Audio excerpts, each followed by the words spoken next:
வாழ்க வளமுடன். அனைவருக்கும் வணக்கம். இன்னைக்கு ஒரு பாசிட்டிவான பதிவு தாங்க பார்க்க போகிறோம். நாளைக்கு 21/2/2025 வெள்ளிக்கிழமை, அதுவும் மாசி முதல் வெள்ளிக்கிழமை வருதுங்க. இந்த வெள்ளிக்கிழமை, இந்த மாசி மாதம் வரக்கூடிய முதல் வெள்ளிக்கிழமையில நம்ம ஒரு மகாலட்சுமி தாயாரை நினச்சி ஒரு சின்ன பரிகாரம் பண்ண போகிறோங்க. இது வந்துட்டு அஷ்டலக்ஷ்மிகளுடைய அத்தனை கடாட்சமும் நம்மளுக்கு கிடைக்கும். நமக்கு இருக்கக்கூடிய கடன் பிரச்சனைகளையும் தீர்த்து கொடுப்பாங்க. நம்மளுக்கே கண்ணுக்கே தெரியாத தீய சக்திகளையும் எதிர்மறை ஆற்றல்களையும் அழித்து ஒரு நேர்மறை ஆற்றல்களையும் தெய்வ சக்திகளையும் நம்ம வீட்டில் வந்துட்டு நிறைஞ்சு இருக்குங்க. இந்த வழிபாடு பண்ணுறது மூலமாக இது வந்துட்டு நீங்கள் வெள்ளிக்கிழமையில பண்ணும்போது அஷ்டலட்சுமிகளும் வந்துட்டு மனம் குளிருவாங்க. அதனால அது என்ன பரிகாரம் அப்படின்னு பார்க்கலாம். ரொம்ப ரொம்ப எளிமையானதுங்க. இதுக்கு தேவையானது பார்த்தீங்கன்னா நிறைய தேவையும் கிடையாது, செலவும் கிடையாது. ஏலக்காய் மட்டுமே போதுங்க. உங்கள் வீட்டில் பூஜை அறையில் பார்த்தீங்கன்னா வெள்ளிக்கிழமை எப்போவுமே நம்ம வந்துட்டு சுத்தபத்தமாக வீடு எல்லாமே சுத்தமாக இருக்கும். நம்ம விளக்கு போட்டு சுவாமி கும்பிடுறது வழக்கமாக ஒன்று. கூடுதலாக நம்ம இன்னைக்கு ஒன்று பண்ண போகிறோம். என்னென்னா, மகாலட்சுமி தாயாருடைய ஃபோட்டோ இருக்குது, படம் இருக்குது அப்படின்னா அவங்களுக்கு வந்துட்டு மலர்கள், வாசனையான மலர்களை கொண்டு அவங்களுக்கு சாத்திட்டு அவங்களுக்கு நெய்வேத்தியமாக நீங்கள் என்ன படைக்கிறீங்களோ அதையும் படைச்சிட்டு பூச்சி பிடிக்காத நல்ல நிலையில் இருக்கக்கூடிய ஏலக்காய் எடுத்துக்கோங்க. 21 ஏலக்காய் எடுங்க, அல்லது வந்துட்டு 108 ஏலக்காய் எடுங்க. அப்படியும் இல்லை அப்படின்னா 11 ஏலக்காய் எடுங்க. அந்த ஏலக்காய் வந்துட்டு உடையாம ஊசி கொண்டு அதை வந்துட்டு மாலையா கோர்க்கணும். கோர்த்த ஏலக்காய் மாலை வந்துட்டு மகாலட்சுமி தாயார் படத்துல வந்துட்டு நீங்க அவங்களுக்கு போடுங்க. அது எப்போ 6 மணிலேருந்து 7 மணிக்குள்ளார பண்ணுங்க. இந்த ஏலக்காய் மாலையெல்லாம் போட்டுட்டு அவங்களுக்கு தீப தூப ஆராதனைகள் எல்லாம் காட்டி வழிபடும் போது அஷ்டலட்சுமிகளுடைய கடாட்சம் நம்ம வீட்டில் நிறைஞ்சிருக்குங்க. திருமணம் ஆகாமல் அது லேட் ஆகிட்டே போகுது, அதனால தடைகள் வந்துட்டே இருக்குது, திருமணம் ஆகாமல் இருக்கிறவங்க இந்த மகாலட்சுமி தாயாருக்கு இந்த பரிகாரம் பண்ணலாங்க. கடன்களும் அடையும், அதே போல் செல்வ நிலையும் உயரும், திருமண தடையும் வந்துட்டு விலக்கி கொடுப்பாங்க.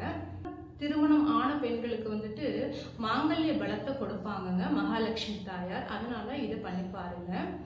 கூடவே வந்துட்டு இந்த வெள்ளிக்கிழமையில நம்ம எப்பவுமே சொல்றதுதான், நீங்க என்ன செலவு இருந்தாலும் சரி, என்ன வேலை இருந்தாலும் சரி, ஒரு அரை மணி நேரம் இல்லை 1/4 மணி நேரம் மட்டும் ஒதுக்கி இந்த 6 மணிலேருந்து 7 மணிக்குள்ளார உப்பும் மஞ்சளும் வாங்கிட்டு வாங்க.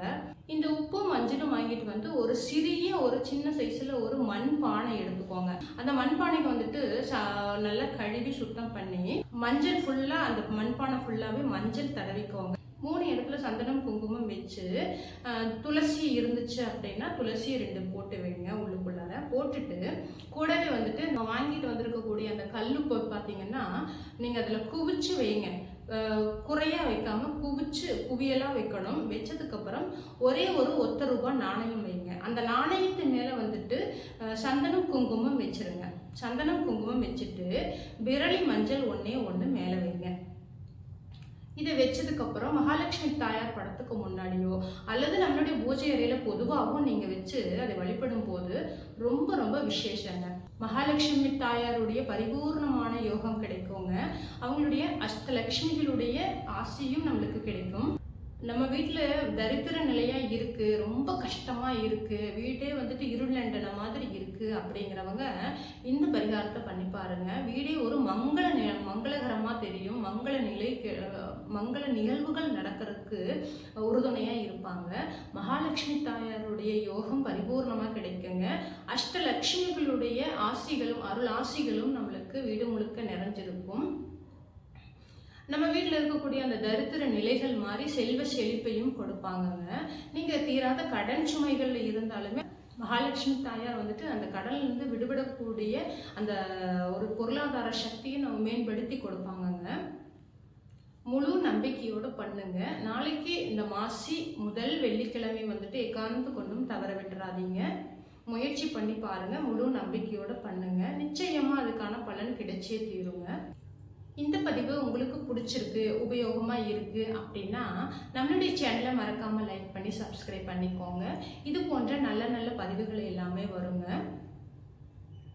முடிஞ்ச அளவுக்கு எல்லாருமே நிறைய தண்ணி குடிங்க. தண்ணி குடிக்கிறது உடம்புக்கு ரொம்ப ரொம்ப நல்லதுங்க.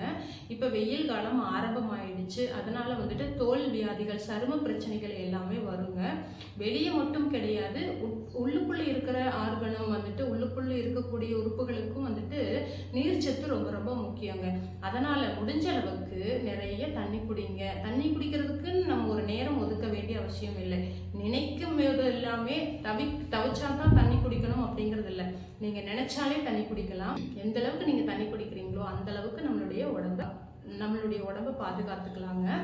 அடுத்து ஒரு பாசிட்டிவான பதிவில் சந்திக்கலாம். நன்றி, வணக்கம்.